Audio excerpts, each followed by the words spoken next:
Hey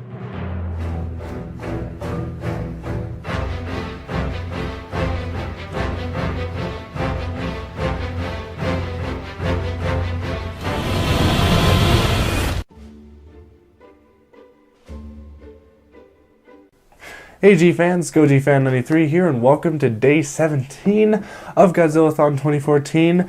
Today we'll be taking a look at Godzilla vs. Biollante. The two versions I have are a bootleg copy and the official Blu-ray release, which I highly recommend getting the Blu-ray release because the movie looks fantastic in high definition. Alright, so Godzilla vs. Biollante. Definitely one of the most, I would say, underrated Godzilla films. I mean, it is definitely one of my favorite Heisei films. I mean, it's just such a good film. I mean, the characters are so good. The story is really good. The story I really love. It's very different up to this point in the Godzilla series, and I don't know, it's just really awesome the way that this whole movie's played out. The music's really awesome. I mean, actually the music is extremely awesome.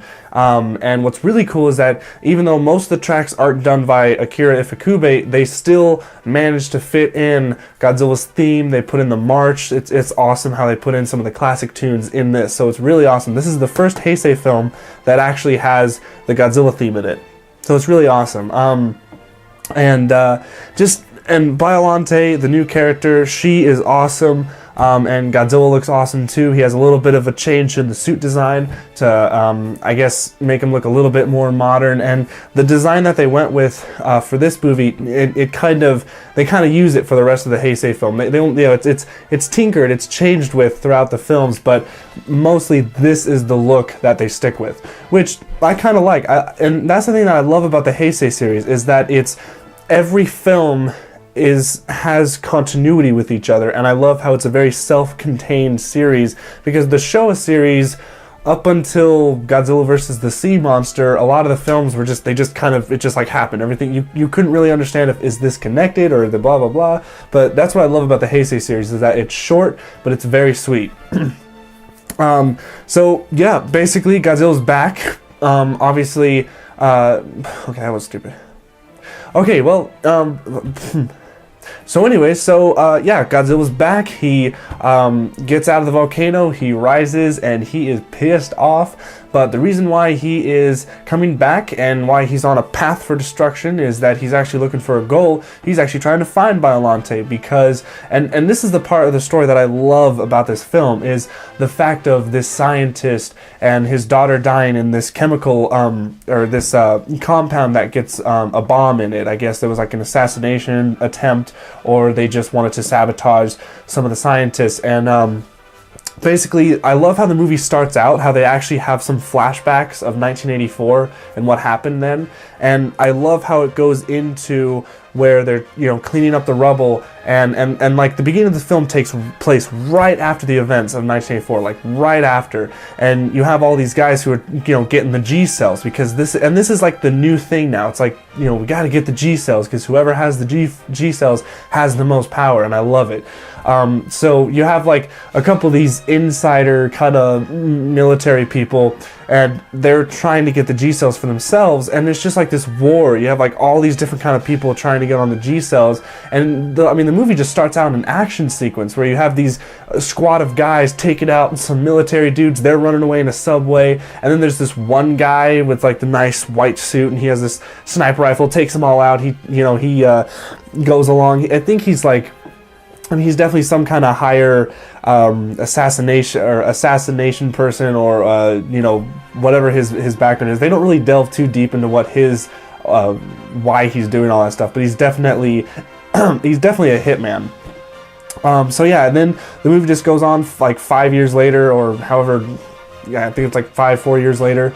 And the doctor guy who his daughter died in the explosion, what he did is that he wanted to use there was an earthquake, and he basically devoted herself, like he's kind of a little cuckoo. So what he did was that to remind himself that his daughter's still alive, he like I don't know, they don't really explain it too well, but he thinks that her spirit or soul or whatever is in like the flowers, and they break though because there's like an earthquake because Godzilla is, you know, trying to get out of the volcano that he was in, so it falls, it breaks, and then the doctor guy decides, or scientist guy, not really a doctor, but the scientist guy decides to go with this team who is trying to get the G cells to develop, you know, basically weapons, which is really bad. It's like worse than nuclear, than a, you know, a nuke or anything like that, which is awesome because it definitely has a lot of social commentary on, you know, science mixed with politics and warfare and who has the more power. This film has a lot of good messages in it. So yeah, he gets with this team, and what he decides to do is I don't know why he thought that this was a good idea, but he decided to use the G cells and put them in the plants to revive his daughter or something like that. But then what he ended up doing was created a monster, Biollante. Now Biollante didn't look like this when she first appeared. She actually looked like this tall, I wish I had a figure of it, but I don't. But she's like this tall flower, basically. And Godzilla, once he's out of the volcano, he's directly going for it because there's a connection, because it's basically Godzilla's sister. I mean, that's basically what this creature is, and that's awesome. The fact that it's the same creature. I mean, you can see on the design of Biollante, if you look at the back, I mean, those are like Godzilla's spikes in a way. Yeah, Godzilla just goes on forward, and it's kind of a cool battle. I mean, the first stage of Biollante doesn't even stand a chance against Godzilla, so Godzilla just decimates her. Then, like, the first half of the film is a lot of setup, like it usually is in a lot of Godzilla films, but the second half of the film is just non-stop action. It's just like they're trying to figure out what to do with Godzilla.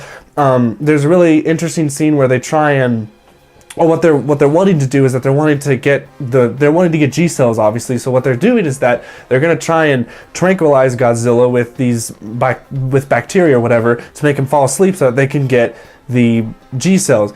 But sadly, Godzilla, I guess he's like a cold-blooded creature, so the bacteria can't flow well. So they decide to, and while they were trying to do this, it's really cool, this whole setup, how they get like a bunch of these rocket launcher guys, they go into these buildings, and Godzilla's like right in the center of it, and they shoot him with the rockets. And I just love this one part, how the one guy turns his back, he's like doing something, and then one guy on the other side's going, "Godzilla, he's coming to your position, sir, watch out!" And then he's just like, "Huh?" And he turns around, and Godzilla's just like right there, and he's just like, and like Godzilla like opens his mouth, shoots the rocket right in Godzilla's mouth, pisses him off, and then he's just, he says like a one-liner. I don't remember exactly what he said. He said something like the chemical name of it, and he's like, "Well, it's bad for you. You might as well, cigarettes are better for you." Or I don't know, whatever he said. But then Godzilla just kills him, and I don't know. That part was just really funny. I love that. Then just continues on. Oh yeah, by the way, they bring back the Super X, so now it's the Super X2. And they made it to where it can actually deflect Godzilla's beam and shoot it back at him. And that was pretty cool. But it fails because for some reason it can't take a lot. So like, Godzilla just keeps on hammering his atomic breath at them, and eventually it can't deflect back, and it starts to malfunction because his atomic breath is just so strong. But yeah, so the Super X is back, but Godzilla takes care of that, and then it's just the final battle. And this is the part of the film that I'm a little bit disappointed in, because this final battle seemed to be really short to me. I don't know, it just seems to be not a lengthy battle, but I guess that kind of makes sense because up until this point with Godzilla films, this probably had to be the biggest monster they created. Obviously it was more of a puppet than a guy in a rubber suit, obviously. But when I saw the behind the scenes of this character, I mean, it's just the amount of strings and puppeteering they had to do with it. I mean, oh my god, it looked really tough. So I can kind of understand why it was a short battle, but I still kind of wish it was a longer battle. Anyway, so yeah, they duke it out, and there's a lot of gory scenes. I mean, this is also a really gory movie too, because like when the tentacles are going after Godzilla, and like one of the tentacles like goes straight through Godzilla's hand, and Godzilla's like, "Ah!" And he just pulls it out, and blood's just like spurting everywhere. Some tentacles are wrapping around Godzilla's neck, and like Godzilla bites it down, and just blood's flying everywhere. It's just like, it's really awesome though. I love it. I love how they're putting gore in it. Yeah, it's just dark and I love it, especially for the time. But yeah, so last battle, kind of short, but it's short and sweet.